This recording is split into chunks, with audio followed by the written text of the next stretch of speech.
Querida, hice una copia de las llaves del apartamento para ti, dijo mi hijo Ricardo en su aniversario de bodas, entregándole a su esposa Leticia las llaves de mi apartamento, donde yo vivo, el apartamento que heredé de mi hermana Marta después de cuidarla 5 años mientras moría de cáncer. Pocos minutos después, me levanté de la mesa, con las manos temblando pero con la voz firme, y anuncié frente a todos los invitados: y ahora, mi regalo para mi hijo y su esposa. En ese instante, los dos se quedaron completamente sin reacción, porque lo que estaba a punto de revelar destruiría todos sus planes de robarme mi hogar y encerrarme en un asilo como si fuera basura. Me llamo Graciela, tengo 67 años, y esa noche comprendí que mi propio hijo había conspirado con su esposa para quitarme todo lo que me quedaba en esta vida. Pero lo que ellos no sabían, lo que nadie en esa mesa sospechaba, era que mi hermana Marta había previsto exactamente esto antes de morir, y me había dejado algo mucho más poderoso que un simple apartamento. Me había dejado las armas para defenderme. Aquella noche de sábado comenzó como cualquier celebración familiar. Habían reservado un restaurante elegante en el centro de la ciudad, con manteles color marfil y velas aromáticas en cada mesa. Leticia llevaba un vestido verde esmeralda que probablemente costó más de $1,200, con joyas que brillaban tanto que casi me cegaban. Mi prima Carmen estaba sentada frente a mí, con esa sonrisa que siempre me ponía nerviosa, esa sonrisa que escondía años de envidia y resentimiento. Ricardo pidió champán francés para todos. Brindamos por el amor, por los 5 años de matrimonio, por la familia. Yo alcé mi copa tratando de ignorar la sensación de que algo malo estaba por pasar. Esa sensación que te aprieta el estómago, que te hace querer salir corriendo, pero que ignoras porque no quieres parecer paranoica. Porque quieres creer que tu hijo, la persona que cargaste en tu vientre, que criaste con amor y sacrificio, jamás te haría daño. ¡Qué equivocada estaba!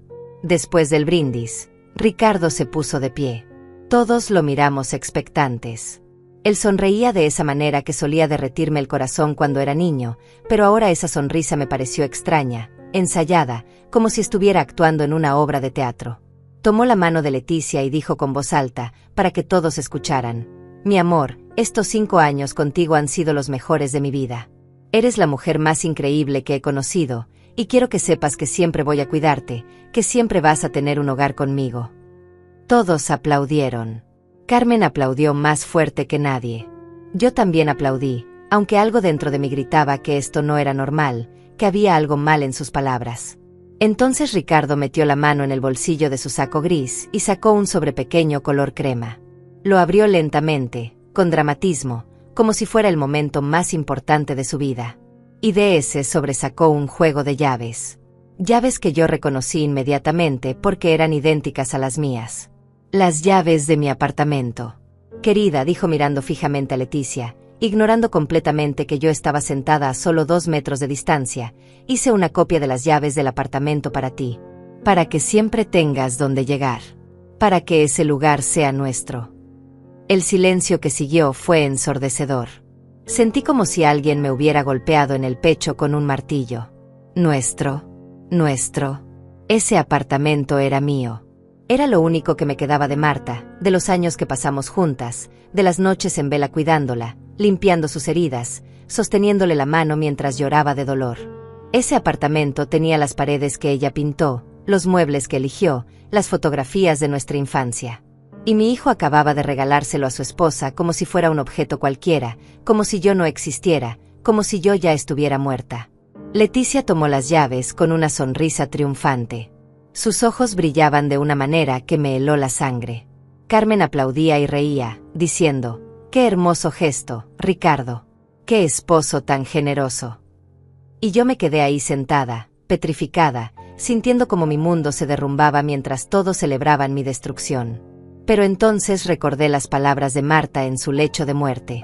Recordé la carta que me dejó. Recordé todo lo que había preparado para este momento exacto. Y supe que había llegado la hora de actuar. Me levanté lentamente de mi silla. Todos se voltearon a verme. Ricardo parecía incómodo, como un niño que sabe que hizo algo malo pero espera salirse con la suya. Leticia me miraba con desprecio. Carmen con curiosidad maliciosa. «¡Qué regalo tan interesante!», dije con voz tranquila, aunque por dentro mi corazón latía como si fuera a explotar. «Ahora es mi turno. Yo también tengo un regalo para ustedes». Y en ese momento, todo cambió. Si alguna vez te han traicionado las personas que más amas, si alguna vez has sentido que el mundo entero conspira contra ti, entonces vas a entender exactamente lo que pasó después. Porque lo que estaba por revelar no solo salvaría mi vida, sino que expondría una conspiración que llevaba meses gestándose en las sombras, una conspiración para robarme mi hogar, mi dignidad y mi libertad. Pero antes de contarte cómo los desenmascaré, necesito que entiendas cómo llegamos hasta aquí. Necesito que conozcas la historia de Marta y mía. Porque solo así comprenderás por qué lo que hice esa noche fue la única opción que me quedaba. Marta era 8 años mayor que yo, y desde que tengo memoria, ella fue mi protectora, mi segunda madre, mi mejor amiga. Crecimos en un pequeño pueblo a las afueras de la Ciudad de México, en una casa modesta con paredes de concreto sin pintar y un patio de tierra donde Marta plantaba geranios color naranja que florecían incluso en los días más calurosos. Nuestros padres trabajaban desde el amanecer hasta la noche, papá en la construcción y mamá limpiando casas de familias ricas, así que Marta, con apenas 10 años, asumió el papel de cuidarme. Ella me peinaba antes de ir a la escuela, trenzaba mi cabello con cintas color rosa que guardaba como tesoros. Me enseñó a leer antes de entrar a primer grado, sentadas bajo el árbol de mango del patio, usando su dedo para seguir cada palabra en libros prestados de la biblioteca municipal. Cuando otros niños se burlaban de mi ropa remendada, Marta aparecía como un ángel vengador y los hacía callar con solo una mirada. Nadie toca a mi hermanita, decía con esa voz firme que no admitía réplicas. Nuestra familia era pequeña pero unida. O eso creía yo. Porque teníamos a la prima Carmen, la hija de la hermana de mi madre, que vivía en la capital y venía a visitarnos 2 veces al año con su ropa elegante y sus aires de superioridad. Carmen siempre tuvo envidia de Marta. Envidia de su belleza natural, de su inteligencia, de la forma en que todos en el pueblo la respetaban. Marta no necesitaba vestidos caros ni maquillaje costoso para brillar, y eso volvía loca a Carmen. Recuerdo una tarde de verano, yo tendría unos 12 años, cuando Carmen llegó de visita con un vestido color lila y zapatos de tacón. Se sentó en nuestra pequeña sala y comenzó a hablar de su vida maravillosa en la ciudad, de las fiestas a las que asistía, de los hombres importantes que la cortejaban. Marta la escuchaba en silencio mientras pelaba papas para la cena, y cuando Carmen finalmente le preguntó con tono burlón, ¿y tú, Marta? ¿Todavía aquí cuidando a tu hermanita y viviendo en este pueblucho? Mi hermana solo sonrió y respondió, yo vivo donde está mi familia, Carmen. Y eso vale más que todos tus vestidos elegantes. Carmen nunca le perdonó esa respuesta. Nunca le perdonó que Marta tuviera algo que ella jamás podría comprar, dignidad genuina. Los años pasaron y Marta cumplió su sueño de convertirse en maestra de primaria. Trabajó duro, estudió de noche, ahorró cada peso que pudo. Yo me casé joven, demasiado joven quizás, con un hombre que resultó ser más irresponsable que cariñoso. Tuve a Ricardo cuando tenía 23 años, y mi esposo nos abandonó cuando el niño tenía apenas 4 años. Desapareció una madrugada de enero sin dejar más que deudas y promesas rotas. ¿Y quién apareció en mi puerta esa misma semana? Marta, con 2 maletas y una sonrisa que trataba de ocultar su preocupación.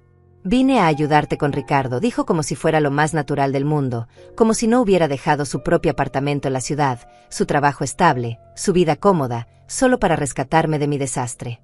Se mudó conmigo durante 2 años completos. Cuidó a Ricardo como si fuera su propio hijo, me ayudó a encontrar trabajo como secretaria en una clínica dental, me enseñó a ser fuerte cuando solo quería rendirme. Ricardo adoraba a su tía Marta. La llamaba Titi y corría a abrazarla cada vez que llegaba del trabajo.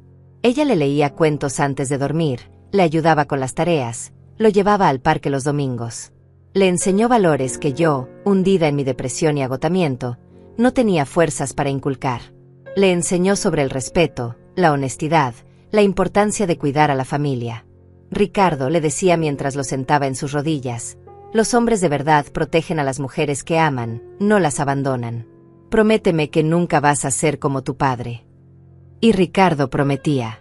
Mi pequeño niño de ojos grandes y sonrisa dulce prometía que siempre cuidaría de mí, que jamás me dejaría sola. Cuando sea grande voy a trabajar mucho y te voy a comprar una casa enorme, mamá decía con esa inocencia que solo tienen los niños. Y yo le creía. Marta le creía. Porque ese niño tenía un corazón puro. ¿Qué pasó con ese niño? ¿En qué momento se convirtió en el hombre que me traicionó en ese restaurante?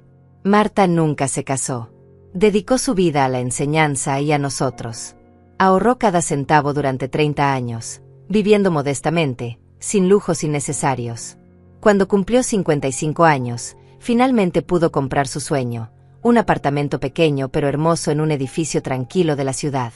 2 habitaciones, balcón con vista a un parque, pisos de madera que crujían cuando caminabas descalza.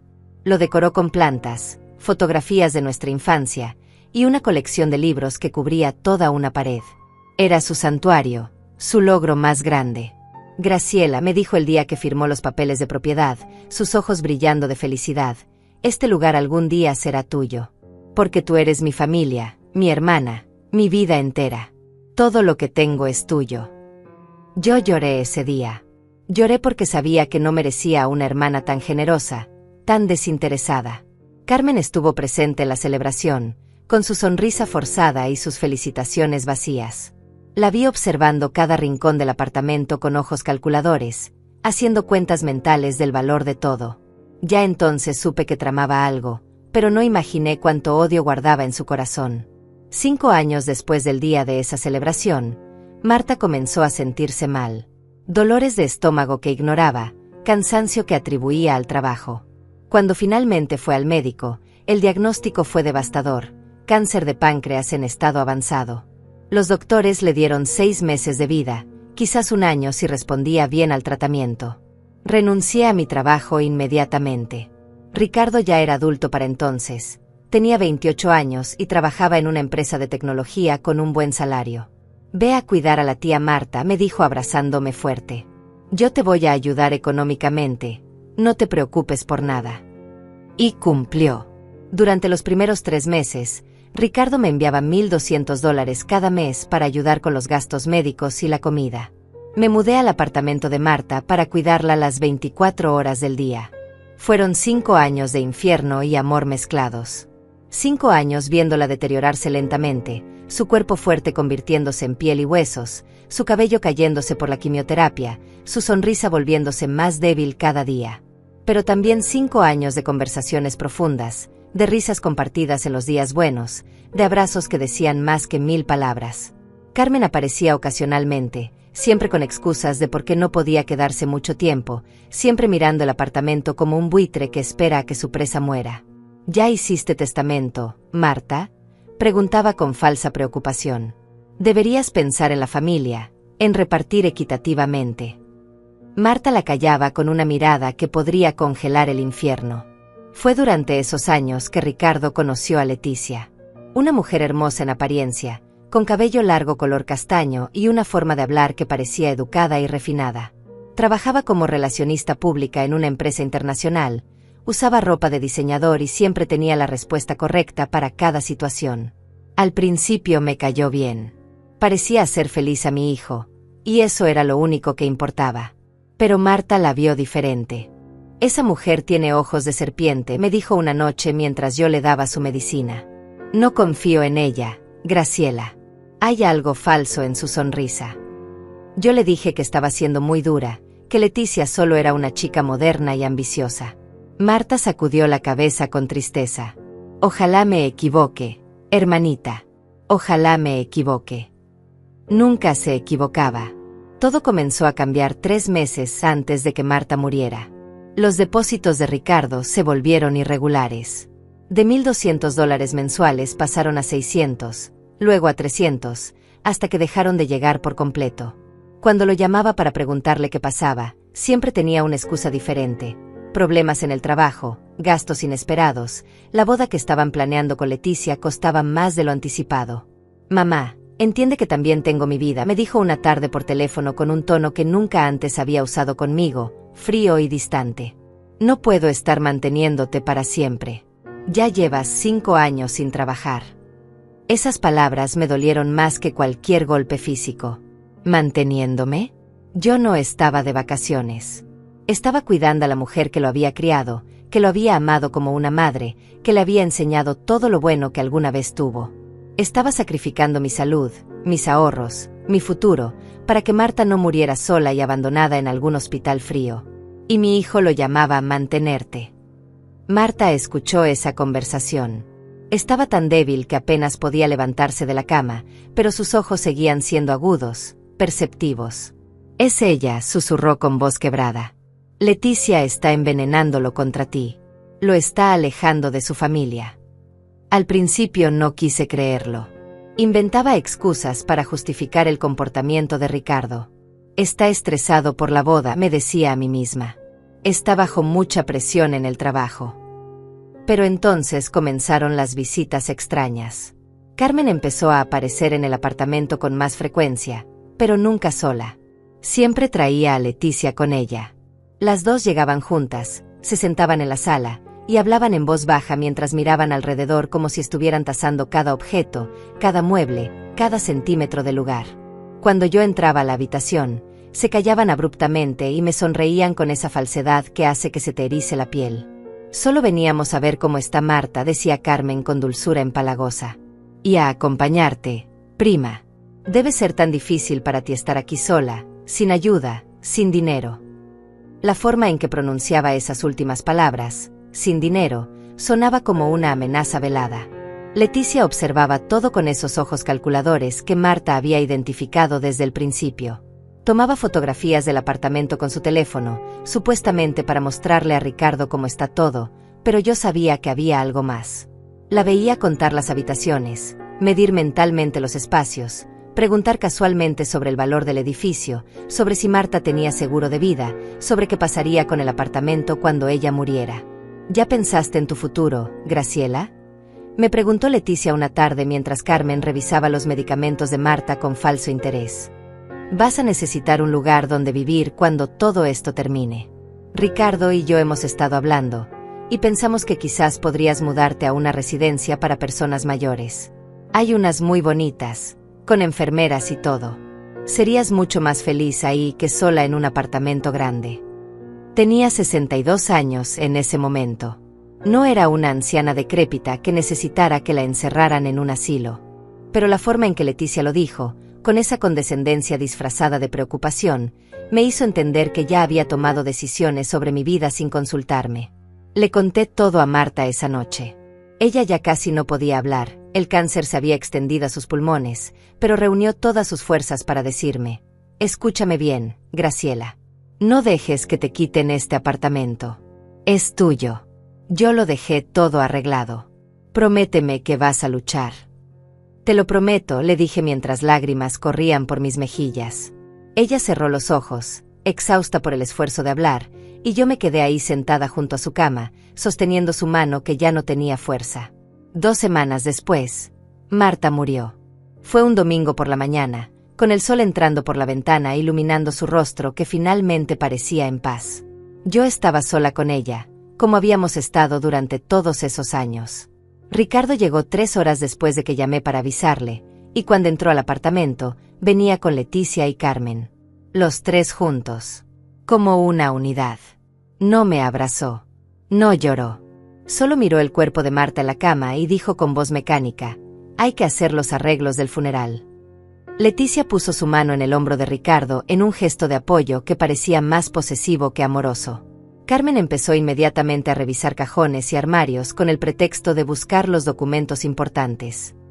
El funeral fue pequeño. Marta no tenía muchos amigos fuera de sus exalumnos y algunos vecinos. Carmen se encargó de organizarlo todo, lo cual me pareció extraño porque ella nunca había mostrado mucho interés en Marta cuando estaba viva. Pero ahí estaba, dirigiendo todo como si fuera la familiar más cercana, hablando con el director de la funeraria, eligiendo el ataúd más económico a pesar de que yo quería algo mejor para mi hermana. «No tiene sentido gastar tanto dinero en un muerto», dijo Carmen cuando protesté. «Marta habría querido algo simple». Mentirosa. Marta se había pasado toda su vida ahorrando, trabajando duro para tener algo de dignidad, y esta mujer quería enterrarla en el ataúd más barato como si fuera basura. Durante el velorio, escuché conversaciones que no debía escuchar. Estaba en el baño cuando Carmen y Leticia entraron al pasillo justo afuera, sin saber que yo estaba ahí. Sus voces atravesaban la puerta delgada. «¿Ya hablaste con el abogado?», preguntaba Leticia con urgencia. «Sí, pero dice que tenemos que esperar a la lectura oficial del testamento», respondía Carmen con frustración. «Aunque no importa. Marta no tenía a nadie más que a Graciela, y ella no tiene capacidad legal para manejar una propiedad. Es demasiado vieja, demasiado emocional. Podemos argumentar que no está en condiciones mentales para administrar el apartamento. Y Ricardo está de acuerdo. Ricardo hace lo que tú le digas que haga, querida. Solo tienes que seguir convenciéndolo de que su madre necesita cuidados especiales. Ya medio cree que está perdiendo la cabeza. Se rieron. Las dos se rieron como si estuvieran planeando algo divertido, no destruyendo la vida de una mujer que acababa de perder a su única hermana. Me quedé paralizada en ese baño, con las manos temblando, sintiendo como la rabia y el miedo se mezclaban en mi pecho creando un nudo que apenas me dejaba respirar. Salí del baño 5 minutos después, cuando ya se habían ido. Me acerqué al ataúd de Marta y le hablé en silencio. No voy a dejar que ganen. Te lo prometí y voy a cumplir. Los días siguientes fueron una pesadilla. Ricardo prácticamente desapareció de mi vida. No respondía mis llamadas, no contestaba mis mensajes. Cuando finalmente logré hablar con él, sonaba como un extraño. Mamá, necesitas entender que las cosas van a cambiar. Ya no puedes seguir viviendo sola en ese apartamento tan grande. Es peligroso para una mujer de tu edad. Leticia y yo estamos buscando un lugar adecuado para ti, un lugar donde estés segura y cuidada. No necesito que me cuiden, Ricardo. Estoy perfectamente bien. Mamá, sé realista. Tienes 62 años, no trabajas, no tienes ahorros. ¿Qué vas a hacer? ¿Vivir de qué? Ese apartamento vale mucho dinero, podríamos venderlo y con eso pagar una residencia muy buena para ti durante años. Ese apartamento es mío. Tu tía me lo dejó a mí. Eso está por verse, dijo con un tono que me heló la sangre. El testamento todavía no se ha leído oficialmente. Colgó. Mi propio hijo colgó el teléfono mientras yo lloraba del otro lado de la línea. Esa noche no pude dormir. Me quedé despierta mirando el techo del apartamento, ese techo que Marta había pintado de color crema para que la luz se reflejara mejor, pensando en todas las veces que me había dicho que este lugar sería mi refugio cuando ella ya no estuviera. Y ahora mi hijo, el niño que ella había ayudado a criar, quería arrebatármelo. Pero entonces recordé algo. 3 semanas antes de morir, Marta me había entregado un sobremanila grueso y me había hecho prometer que no lo abriría hasta después de su funeral. Cuando llegue el momento, me dijo, sabrás qué hacer con esto. Me levanté de la cama, fui al armario donde había guardado ese sobre, y lo abrí con manos temblorosas. Adentro había documentos legales, una carta escrita con la letra temblorosa de Marta, y algo más, un pequeño dispositivo de grabación de voz. Comencé a leer la carta, y con cada palabra sentí como la esperanza regresaba a mi corazón. La carta de Marta comenzaba con palabras que me hicieron llorar antes de terminar el primer párrafo. Mi querida Graciela, si estás leyendo esto, significa que ya no estoy contigo. No llores por mí, hermanita. Tuve una vida llena de amor gracias a ti. Pero ahora necesito que seas fuerte, porque sé exactamente lo que va a pasar después de mi muerte, y te dejé las herramientas para defenderte. Mis manos temblaban tanto que apenas podía sostener el papel. Continué leyendo con el corazón acelerado.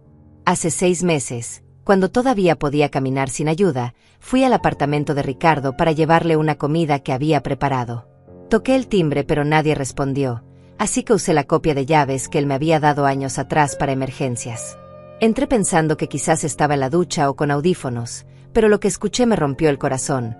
Ricardo estaba en la sala hablando por teléfono, y sus palabras me congelaron en el pasillo. Me senté en el suelo, incapaz de seguir de pie mientras leía lo que venía a continuación. No, Carmen, no puedo decirle eso a mi mamá todavía, decía Ricardo con frustración. Es muy pronto. Primero tengo que convencerla de que tía Marta estaría mejor en un hospital, que ella sola no puede cuidarla adecuadamente. Hubo una pausa, y luego continuó. Sí, ya hablé con Leticia. Ella dice que en cuanto tía Marta muera, podemos argumentar que mamá no está capacitada mentalmente para vivir sola.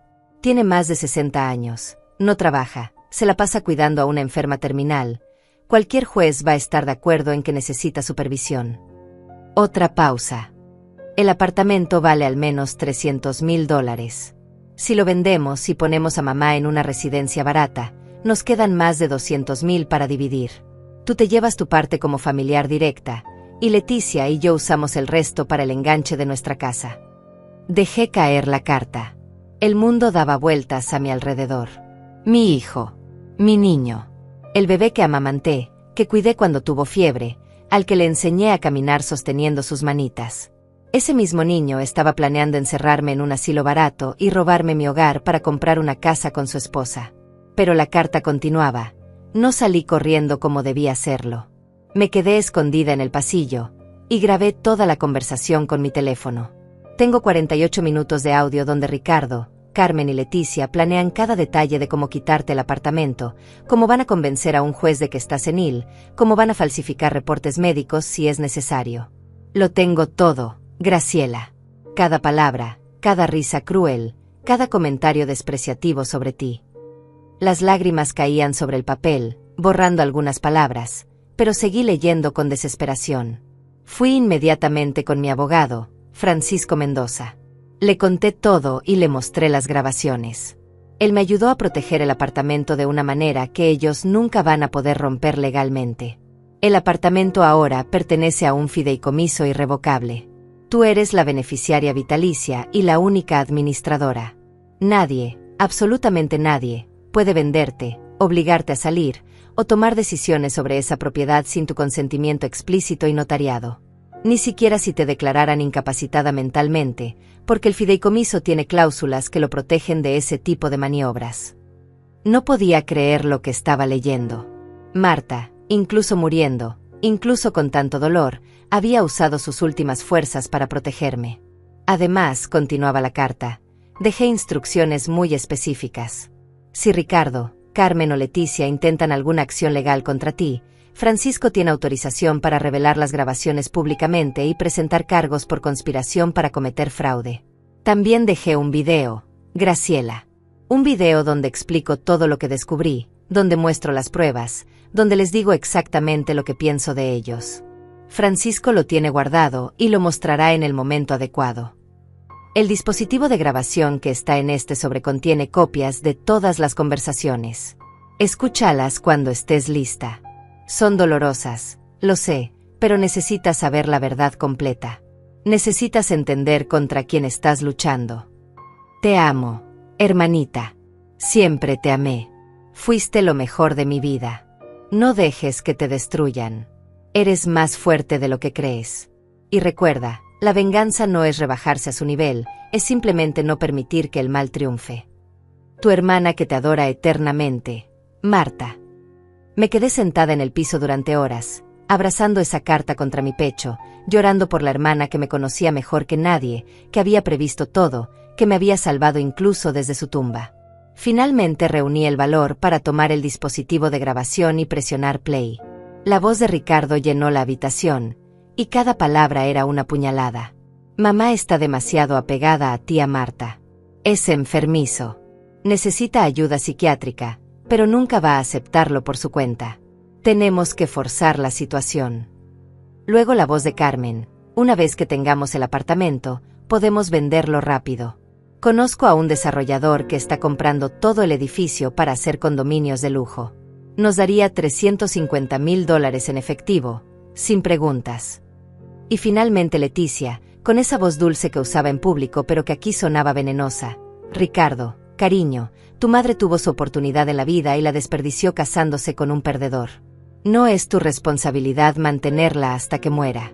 Ella tomó malas decisiones, que sufra las consecuencias.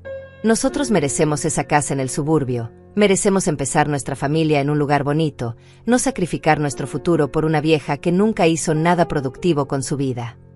Apagué la grabación. No podía escuchar más. El Ricardo que hablaba en esa grabación no era mi hijo. Era un extraño, un monstruo creado por dos mujeres manipuladoras y ambiciosas que habían encontrado sus puntos débiles y los habían explotado hasta convertirlo en alguien irreconocible. Al día siguiente llamé al abogado Francisco Mendoza. Era un hombre de unos 70 años, con cabello completamente gris y ojos bondadosos que se humedecieron cuando me vio entrar a su oficina. Señora Graciela, me dijo tomando mis manos entre las suyas, Marta me habló mucho de usted. Me hizo prometerle que la protegería, y eso es exactamente lo que voy a hacer. Me mostró todos los documentos.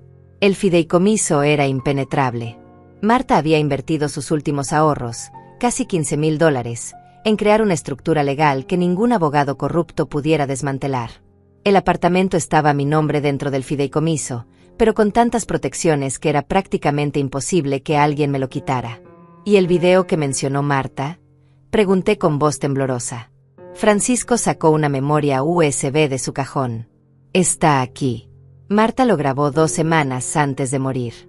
Me hizo jurar que solo lo mostraría si Ricardo, Carmen o Leticia intentaban algo legal contra usted, o si usted decidía que había llegado el momento de confrontarlos.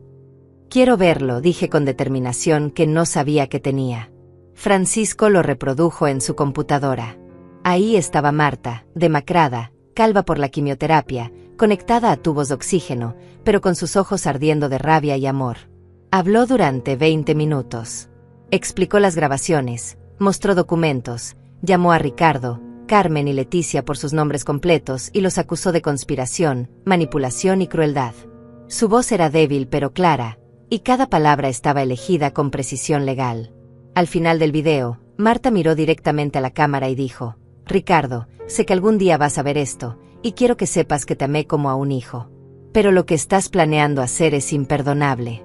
Graciela te dio la vida, sacrificó todo por ti, y tú la pagas traicionándola de la manera más vil. Ojalá algún día recuperes la decencia que te enseñé.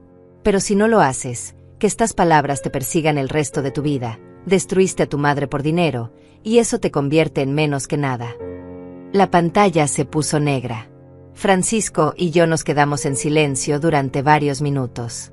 ¿Cuándo es la lectura oficial del testamento?, pregunté finalmente. En 3 semanas, respondió Francisco. Pero tengo algo mejor.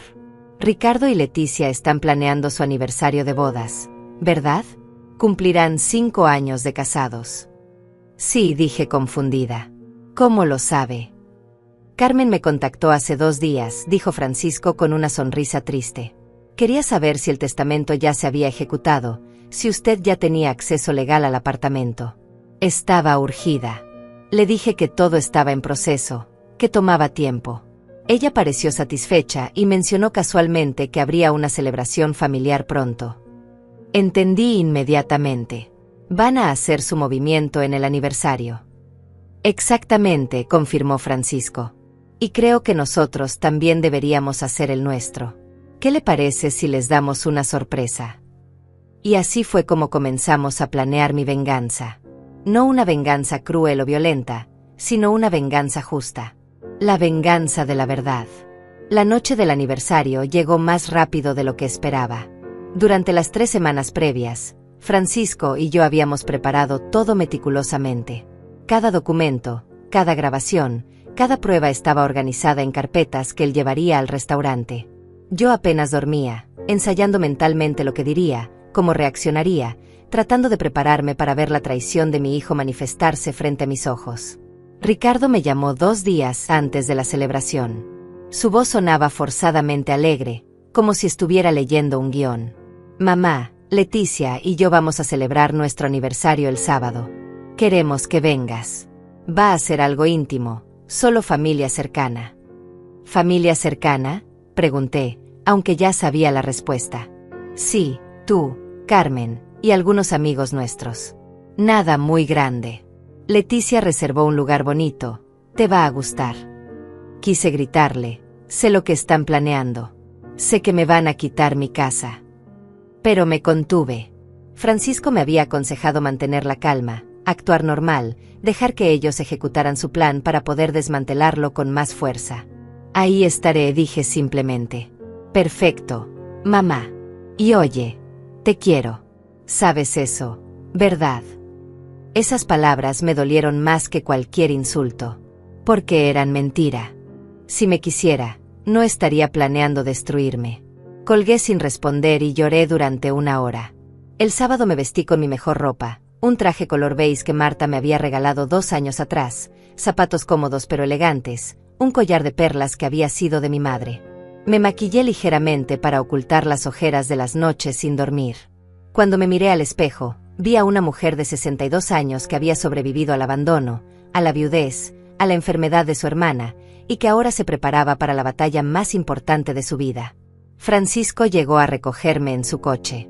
Había insistido en acompañarme, no solo como mi abogado, sino como testigo de lo que estaba por ocurrir.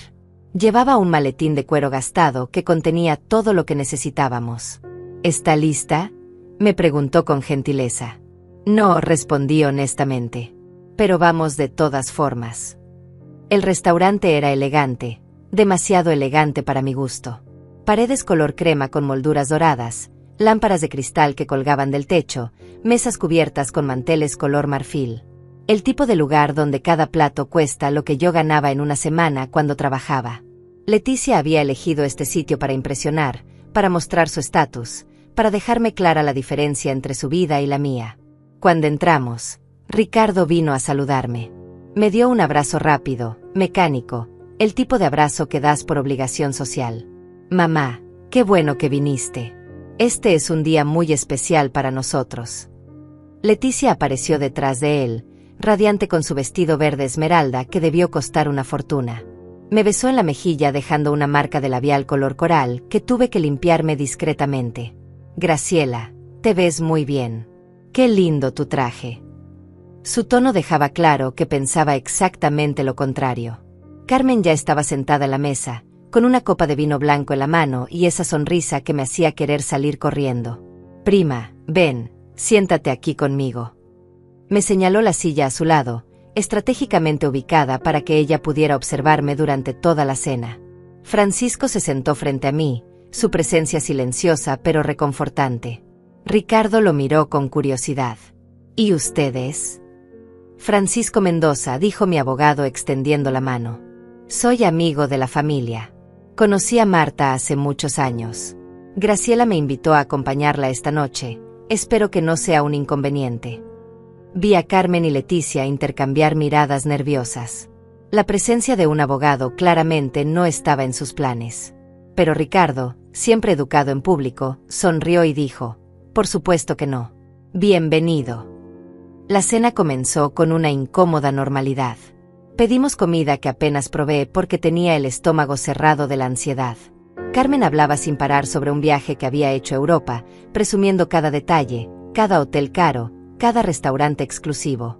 Leticia la seguía con historias de su trabajo, de clientes importantes, de eventos glamorosos. Era como si estuvieran compitiendo por quién tenía la vida más impresionante. Yo permanecía callada, moviendo la comida en mi plato, sintiendo cómo se acercaba el momento que había estado temiendo y esperando al mismo tiempo. Entonces Ricardo pidió champán. Llegó en una botella elegante, probablemente costó $200 o más. Todos brindamos con copas que brillaban bajo las lámparas de cristal. Por el amor, dijo Ricardo mirando a Leticia con adoración que parecía genuina. Por los 5 años más maravillosos de mi vida. Por muchos más, respondió Leticia con una sonrisa que no llegaba a sus ojos. Bebimos. El champán sabía amargo en mi boca. Y entonces llegó el momento. Ricardo se puso de pie, sacó ese sobrecolor crema de su bolsillo y pronunció las palabras que había estado ensayando. Mi amor, estos 5 años contigo han sido los mejores de mi vida. Eres la mujer más increíble que he conocido, y quiero que sepas que siempre voy a cuidarte, que siempre vas a tener un hogar conmigo. Carmen aplaudía con entusiasmo exagerado. Otros comensales en mesas cercanas miraban con sonrisas románticas, pensando que estaban presenciando un momento hermoso. Ricardo sacó las llaves. Mis llaves. Copias de las llaves de mi apartamento que él había mandado hacer sin mi permiso. Querida, hice una copia de las llaves del apartamento para ti, para que siempre tengas donde llegar, para que ese lugar sea nuestro. El restaurante pareció quedarse en silencio absoluto. Podía escuchar mi propia respiración, mi corazón latiendo tan fuerte que pensé que todos lo oirían. Leticia tomó las llaves con manos que temblaban ligeramente de emoción. Carmen la abrazó como si acabara de ganar la lotería. Y entonces, con piernas que apenas me sostenían pero con una voluntad de hierro que Marta me había enseñado, me puse de pie. Todos se voltearon a verme. Ricardo parecía un niño atrapado haciendo algo malo, pero esperando salirse con la suya de todas formas. Leticia me miraba con triunfo apenas disimulado. Carmen con curiosidad maliciosa, esperando verme colapsar. «Qué regalo tan interesante», dije con voz que sonó más firme de lo que me sentía por dentro. «Regalar algo que no te pertenece. Eso requiere un nivel de audacia especial». «Mamá», Ricardo comenzó a decir con tono condescendiente, «podemos hablar de esto en otro momento. Este no es el lugar». «No», lo interrumpí, y el poder en mi voz sorprendió incluso a mí misma. «Este es exactamente el lugar.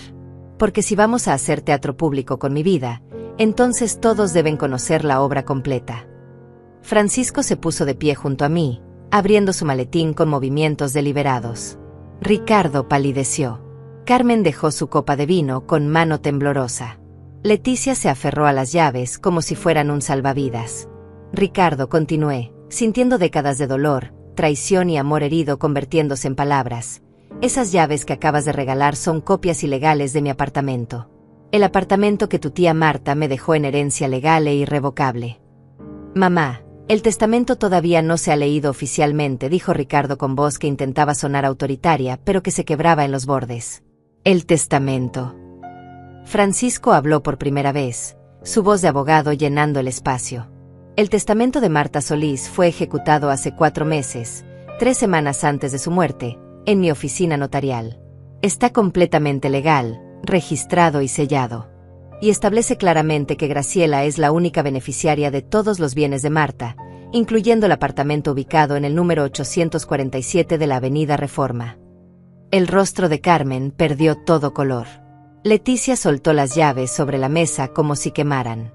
Ricardo se quedó congelado, mirando a Francisco como si acabara de aparecer un fantasma.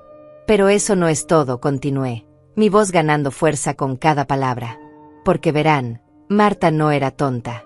Ella sabía exactamente lo que ustedes estaban planeando». «No sé de qué hablas», dijo Carmen con voz aguda, defensiva. «No». Francisco sacó un pequeño dispositivo de grabación y lo colocó sobre la mesa. «¿Quieren que reproduzcamos la conversación del 15 de marzo?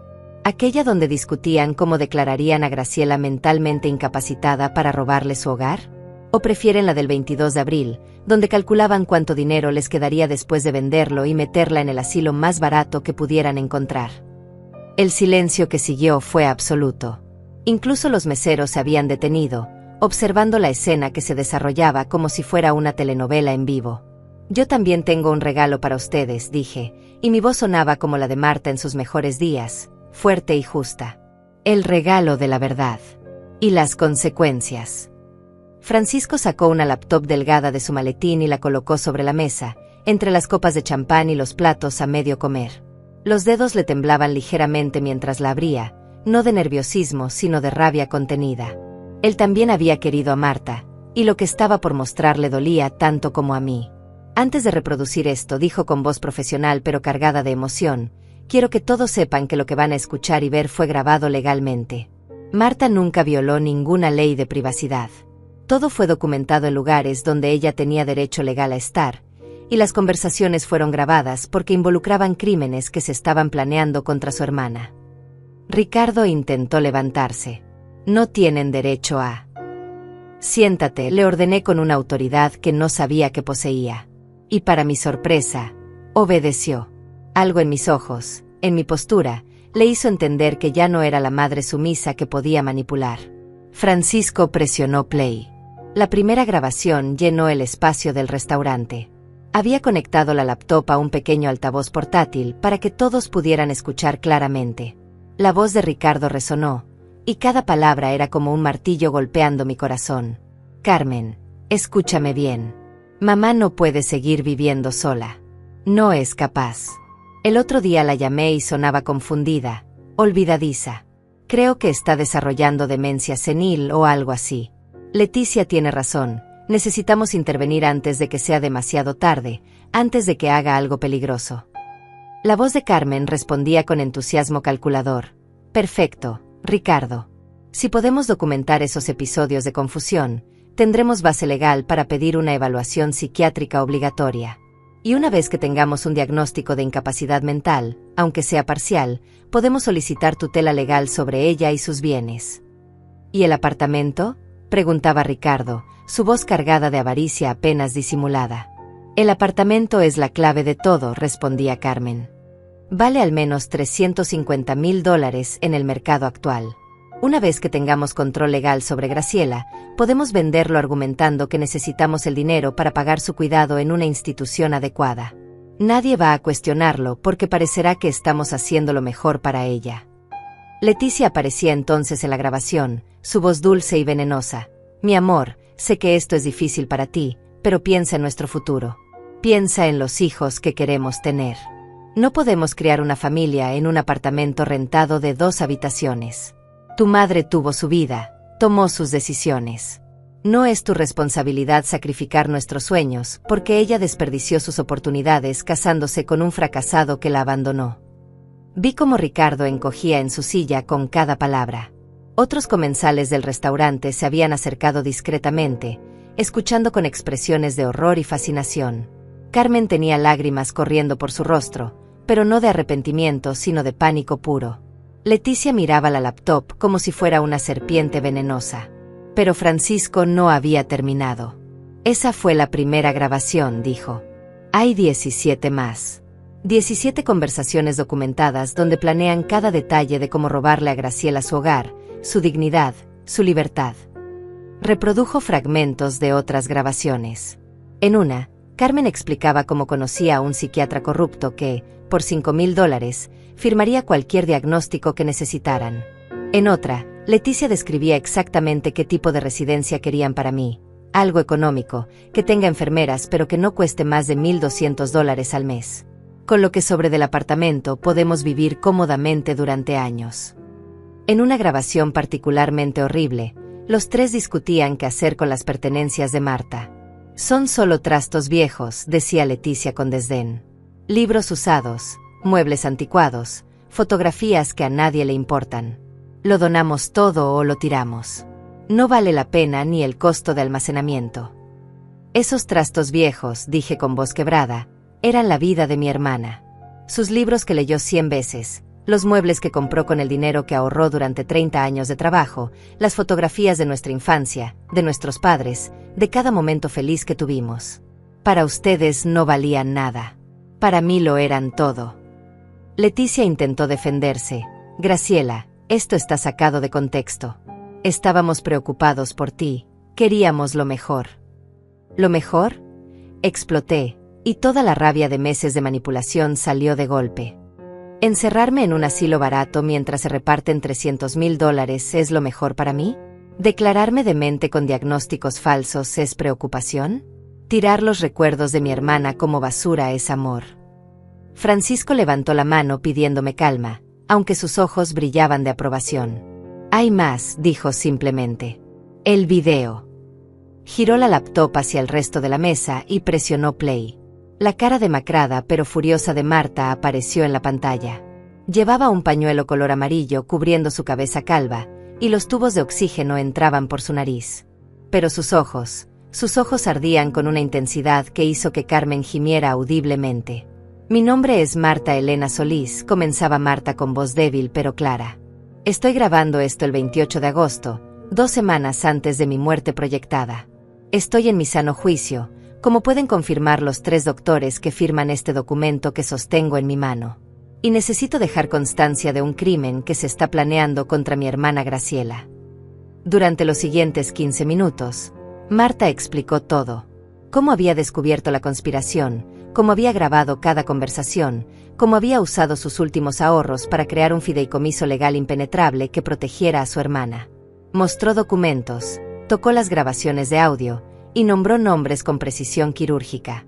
Ricardo, decía Marta mirando directamente a la cámara, y vi cómo mi hijo se encogía bajo esa mirada incluso a través de una pantalla. Te crié como si fueras mi propio hijo. Te enseñé a leer, te llevé a tu primer día de escuela, te consolé cuando tu padre te abandonó. Te dije que los hombres de verdad protegen a las mujeres que aman. Y tú me prometiste que siempre cuidarías de tu madre. Rompiste esa promesa de la manera más vil posible. Te vendiste por una casa en el suburbio y una mujer que no vale ni el polvo bajo las uñas de tu madre. Ricardo sollozaba ahora, lágrimas reales corriendo por su cara. Pero Marta no había terminado con él. Carmen, continuaba el video, siempre tuviste envidia de lo que no podías comprar. Dignidad, amor genuino, el respeto de las personas. Pensaste que robarle a tu prima te daría lo que te falta. Pero solo te convertirá en lo que siempre fuiste, una mujer vacía en vestidos caros.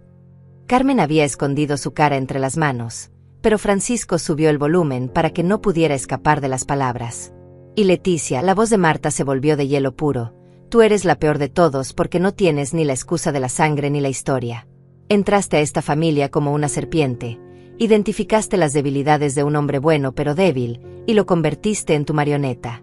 Usaste su amor contra él, lo aislaste de su madre, y lo convenciste de que traicionar era lo correcto. Eres una depredadora, y espero que estas palabras te persigan cada noche cuando cierres los ojos. El video terminaba con Marta mirando directamente a la cámara. Graciela, hermanita, si estás viendo esto significa que intentaron hacerte daño y tuviste que defenderte. Estoy orgullosa de ti. Nunca olvides que eres más fuerte de lo que crees, más valiosa de lo que ellos te hicieron creer, y más amada de lo que jamás podrán entender. El apartamento es tuyo, protegido legalmente de maneras que ningún abogado corrupto puede romper. Vive ahí, sé feliz, y nunca dejes que nadie te quite tu dignidad. Te amo con todo mi corazón. Tu hermana, Marta. La pantalla se puso negra. El silencio en el restaurante era tan profundo que podía escuchar mi propia respiración entrecortada. Miré alrededor y vi lágrimas en los ojos de desconocidos, meseros que se limpiaban discretamente las mejillas, el gerente del restaurante observando con expresión conmovida. Francisco cerró la laptop con un clic definitivo. Ahora, dijo con voz que llenaba el espacio, hablemos de las consecuencias legales. Conspiración para cometer fraude, intento de falsificación de documentos médicos, planeación de apropiación ilegal de propiedad.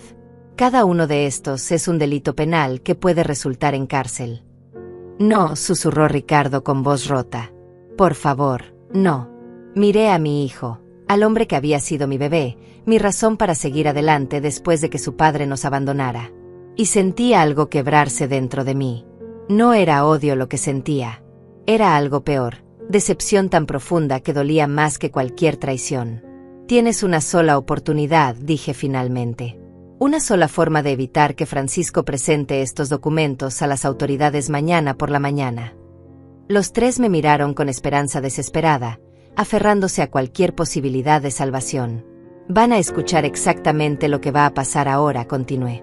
Y van a aceptar cada consecuencia sin una sola queja.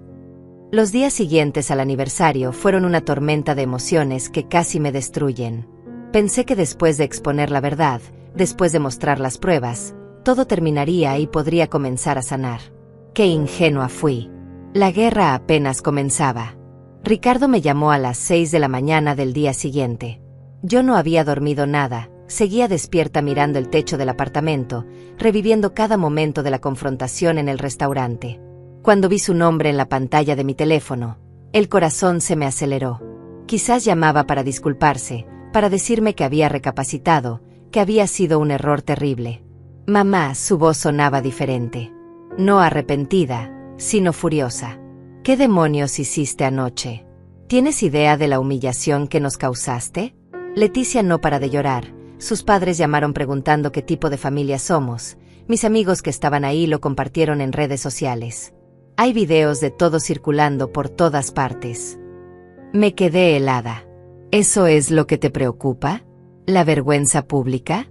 No el hecho de que planearon robarme mi casa. No íbamos a robarte nada, gritó con una convicción que me asustó porque parecía genuina, como si realmente creyera sus propias mentiras. Íbamos a cuidarte, a ponerte en un lugar donde estuvieras segura, donde tuvieras enfermeras y atención médica. Pero tú lo convertiste en algo feo, en algo criminal. Ricardo, las grabaciones. Las grabaciones están sacadas de contexto. Tía Marta te manipuló, te hizo creer que éramos monstruos cuando solo queríamos ayudar. Y ahora tú, con tu venganza absurda, destruiste mi matrimonio, mi reputación, mi vida. Colgó antes de que pudiera responder. Me quedé sentada en el borde de mi cama, sosteniendo el teléfono, sintiendo como las lágrimas corrían por mi cara. Así era como iba a ser. Él no iba a aceptar la culpa. Iba a reescribir toda la historia en su cabeza hasta convencerse de que era la víctima. 2 horas después, Carmen apareció en la puerta de mi apartamento. No tocó el timbre, golpeó la puerta con furia, gritando mi nombre con voz histérica. Graciela, abre esta maldita puerta. Necesitamos hablar. Abrí porque sabía que no se iría, y porque parte de mí, una parte masoquista y tonta, todavía esperaba que admitiera lo que había hecho. Carmen entró como un huracán, con el maquillaje corrido y el cabello despeinado, tan diferente de la mujer perfectamente arreglada que siempre presumía ser. ¿Estás contenta?, me gritó en la cara. ¿Estás feliz de haberme arruinado? Mi esposo está furioso, mis hijos están avergonzados, mis amigas no me contestan las llamadas. Todo por tu necesidad de hacerte la víctima. Yo no me hice la víctima, Carmen. Ustedes conspiramos para ayudarte. Su voz se quebraba entre lágrimas y rabia. Eres una mujer vieja, sola, sin ingresos. ¿Cuánto tiempo crees que puedes mantener este apartamento? ¿Qué vas a hacer cuando necesites dinero para comida, para medicinas, para emergencias? Íbamos a resolver todo eso vendiéndolo y asegurándonos de que tuvieras cuidado hasta el final de tus días. Quedándose con más de $200,000 en el proceso, dije con voz fría. Era nuestro derecho. También soy familia de Marta. Pero ella siempre te prefirió a ti, siempre fuiste su favorita, la pobre Graciela que necesitaba ser rescatada. Carmen escupía veneno con cada palabra. Yo trabajé duro toda mi vida, construí algo por mí misma, y nunca recibí ni un peso de ayuda. ¿Y ella? Le deja todo a ti, que nunca hiciste nada productivo, que te la pasaste llorando por un marido que te dejó hace 40 años. Sus palabras me golpeaban como puñetazos, cada una diseñada para herir, para hacerme sentir pequeña e inútil. Y estaba funcionando. Sentía como la duda se infiltraba en mi mente. ¿Tenía razón? ¿Era yo solo una carga? ¿Había sido egoísta al aferrarme al apartamento? Sal de mi casa, susurré. Con gusto, escupió Carmen. Pero esto no termina aquí, Graciela. Voy a contratar al mejor abogado que pueda encontrar. Voy a pelear ese testamento, voy a demostrar que Marta estaba bajo influencia indebida cuando lo hizo, que tú la manipulaste durante su enfermedad. Y cuando gane, porque voy a ganar, te voy a sacar de aquí y vas a terminar exactamente donde mereces, en un asilo de caridad. Se fue dando un portazo que hizo temblar las paredes.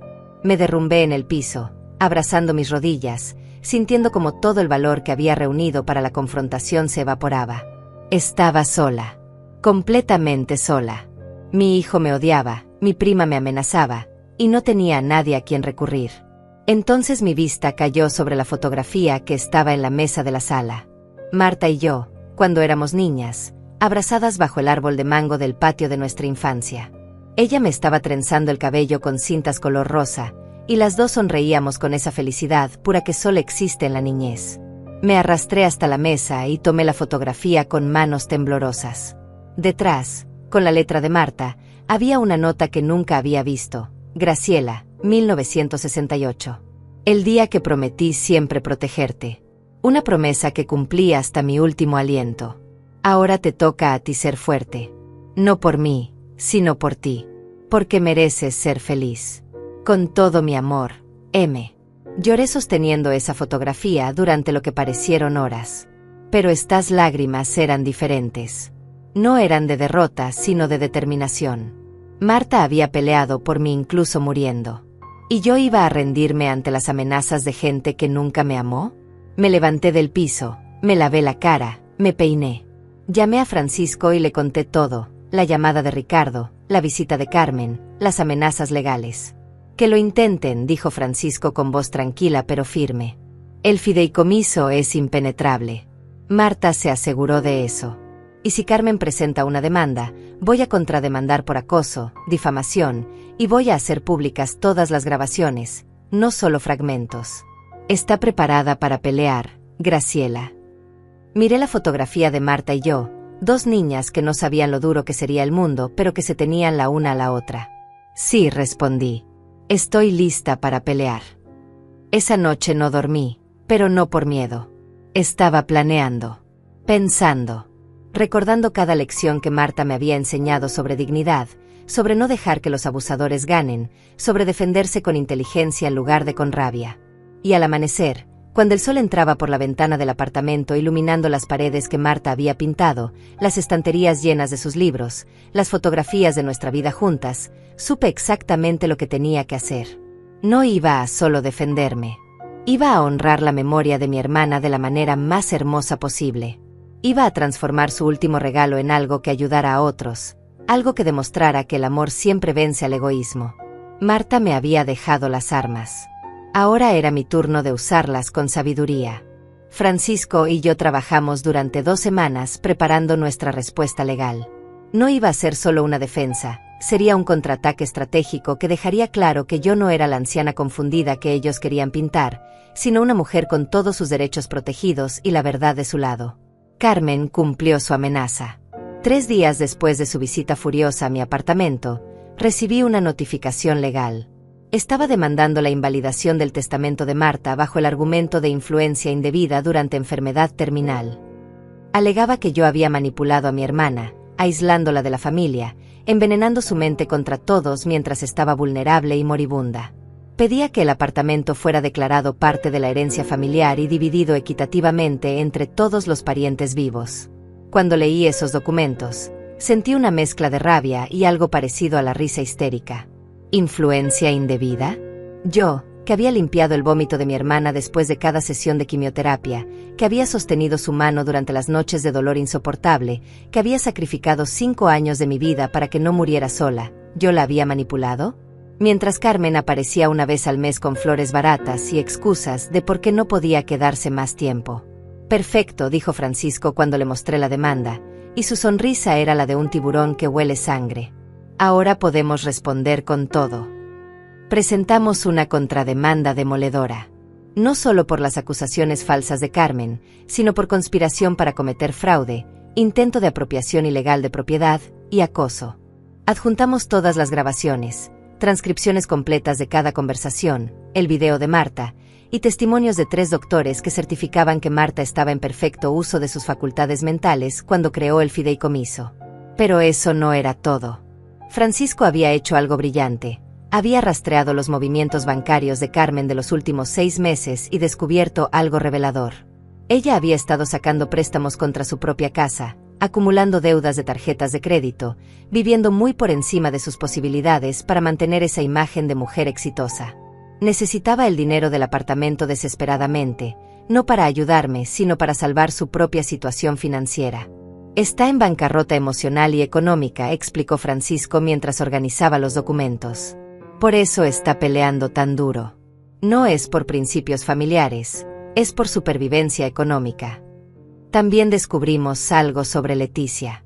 Su empresa de relaciones públicas estaba siendo investigada por prácticas fraudulentas, y ella misma estaba bajo escrutinio. Los videos de la confrontación en el restaurante, que se habían vuelto virales en redes sociales, la habían puesto en una posición profesional terrible. Varios de sus clientes la habían abandonado, no queriendo asociarse con alguien expuesto públicamente planeando abusar de una anciana. Ricardo apareció en mi puerta una semana después de que presentamos la contrademanda. Esta vez no gritaba. Se veía derrotado, con ojeras profundas y ropa arrugada. Ya no era el hombre arrogante del restaurante, sino alguien que finalmente estaba enfrentando las consecuencias de sus acciones. Mamá, dijo con voz quebrada, necesito hablar contigo. Lo dejé entrar, aunque cada instinto me gritaba que cerrara la puerta. Nos sentamos en la sala, con metros de distancia emocional entre nosotros que ningún mueble podía medir. Leticia me dejó, dijo finalmente. Se fue hace 3 días. Dijo que yo era un cobarde, que si hubiera manejado todo esto mejor ella no estaría perdiendo su carrera. Me culpa a mí por todo. Esperé que continuara, sin ofrecerle el consuelo que probablemente buscaba. ¿Y Carmen? Carmen contrató a un abogado que le cobró $15,000 de adelanto y ahora le dice que no tiene caso, que va a perder. Está furiosa, diciendo que todo es culpa mía por haberle dado esperanzas. Ricardo se frotó la cara con las manos. Mi vida es un desastre, mamá.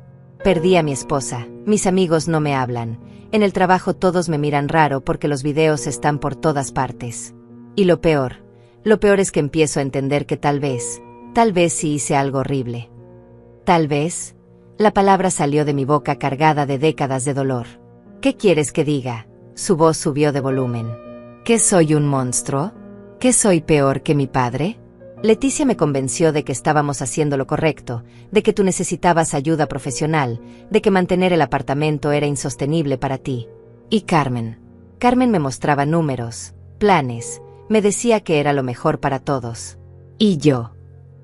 Su voz se quebró. Yo quería creerles porque era más fácil que admitir que estaba siendo egoísta. Hubo un largo silencio. Afuera, los pájaros cantaban en el parque que se veía desde el balcón. La vida continuaba, indiferente a nuestro drama familiar. Tu tía Marta te amaba como a un hijo, dije finalmente. Te enseñó todo lo bueno que alguna vez tuviste.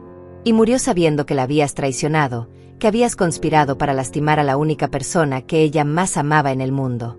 Eso es lo que hiciste, Ricardo. No, tal vez. Lo hiciste. Lo sé, susurró. Y no sé cómo vivir con eso. Tendrás que aprender. Mi voz era dura pero no cruel. Porque yo también tengo que aprender a vivir sabiendo que mi hijo, el bebé que cargué, que crié sola después de que tu padre nos abandonó, estuvo dispuesto a encerrarme en un asilo barato para comprarse una casa bonita. Ricardo lloró entonces, lágrimas genuinas de un hombre que finalmente entendía la magnitud de lo que había hecho. Pero yo no lo consolé. No lo abracé. Porque algunas heridas son tan profundas que sanar requiere más que lágrimas y arrepentimiento tardío. Voy a retirar cualquier apoyo a la demanda de Carmen, dijo después de calmarse. Voy a testificar a tu favor si es necesario. Voy a decir la verdad sobre todo. No lo hagas por mí, respondí. Hazlo porque es lo correcto. Hazlo porque es lo que la tía Marta te enseñó.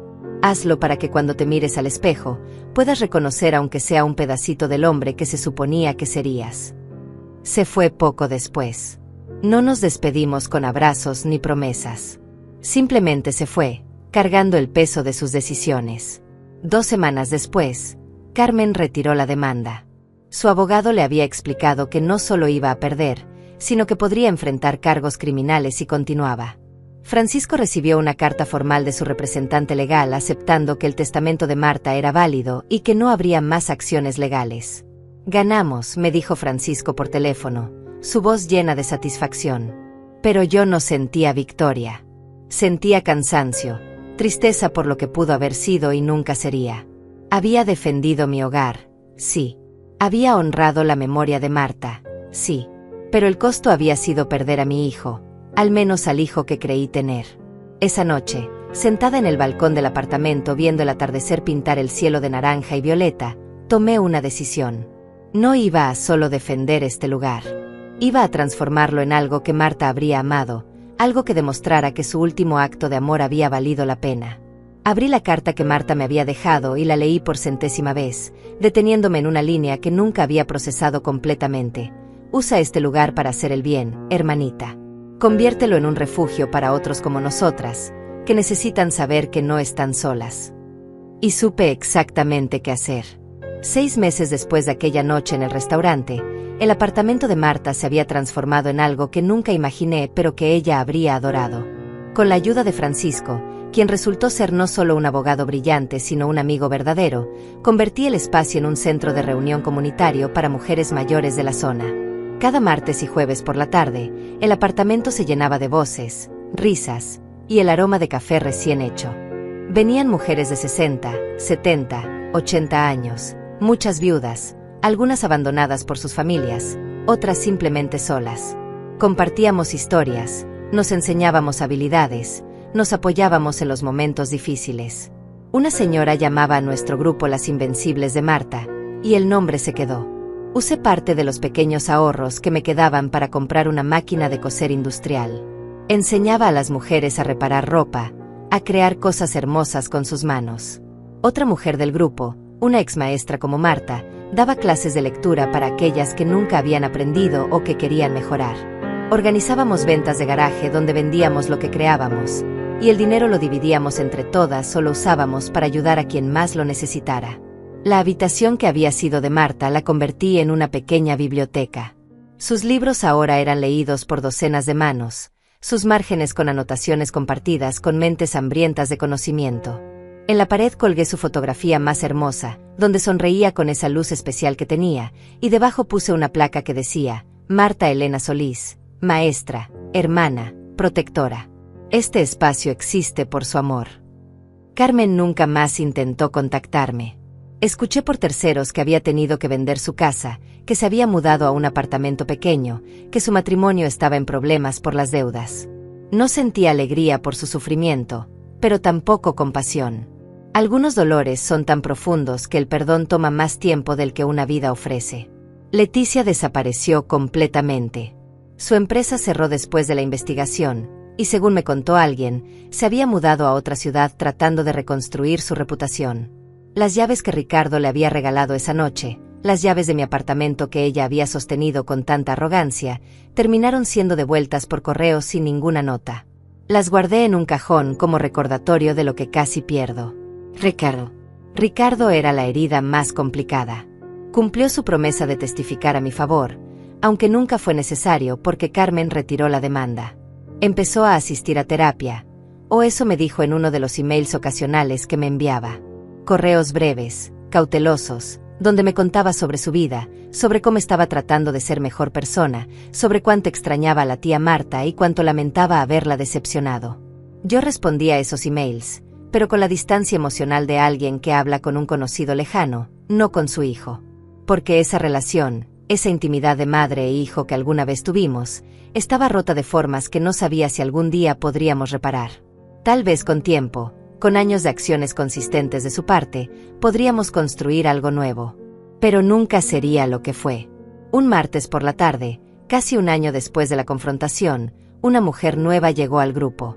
Tendría unos 65 años, bien vestida pero con ojos que reconocí inmediatamente. Ojos de alguien que había sido traicionada por su propia familia. Se sentó tímidamente en una esquina, observando cómo el resto de nosotras conversábamos y reíamos. Me acerqué con una taza de café. Bienvenida. Soy Graciela. Norma, respondió con voz suave. Mi vecina me contó sobre este lugar. Dijo que aquí había mujeres que entendían lo que es sentirse invisible. Me senté junto a ella. Cuéntame tu historia, Norma. Y ella contó. Una historia diferente a la mía en los detalles, pero idéntica en el dolor. Hijos que la veían como una carga, nueras que conspiraban para quedarse con su casa, familiares que solo aparecían cuando necesitaban dinero. Mientras hablaba, otras mujeres del grupo se acercaron, formando un círculo a su alrededor, asintiendo con comprensión, algunas con lágrimas en los ojos porque todas habíamos estado ahí. No estás sola, le dije tomando su mano. Aquí ninguna de nosotras está sola. Este es un lugar seguro, creado por una mujer que entendió que la mayor herencia no es el dinero o las propiedades, sino el amor que dejamos y la protección que construimos para quienes vienen después de nosotros. Norma lloró entonces, y todas la abrazamos. Y en ese momento, mirando alrededor del apartamento lleno de mujeres que se habían convertido en mi nueva familia, supe que Marta estaría orgullosa. No solo porque había defendido su regalo, sino porque lo había multiplicado, convirtiéndolo en algo más grande que nosotras dos. Esa noche, después de que todas se fueron, me senté en el balcón como hacía cada atardecer. Sostenía la fotografía de Marta y yo bajo el árbol de mango, las dos niñas que no sabían lo que la vida les traería pero que se tenían la una a la otra. Lo logré, hermanita, susurré al viento. Defendí nuestro hogar. Y más que eso, lo convertí en un hogar para muchas. Como tú habrías querido. El viento movió las hojas de los árboles del parque, y en mi imaginación escuché su voz. Siempre supe que eras más fuerte de lo que creías, Graciela. Tengo 68 años ahora. Mi cabello está completamente gris. Mis manos tienen arrugas que cuentan historias de supervivencia. Mi hijo y yo tenemos una relación distante pero existente, construyendo lentamente algo nuevo sobre las ruinas de lo que fue. Económicamente vivo modesta pero dignamente, con la pensión mínima y las contribuciones voluntarias de las mujeres del grupo que insisten en ayudar con los gastos. Pero soy feliz. Genuinamente feliz de maneras que no había sido en décadas. Porque aprendí la lección más importante que Marta me dejó: la verdadera riqueza no está en lo que acumulas sino en lo que compartes, no en lo que guardas sino en lo que das, no en la sangre que te une a la gente sino en el amor que eliges ofrecer. A veces la familia que nace contigo te traiciona. Pero siempre puedes construir una nueva familia con aquellos que eligen amarte de verdad.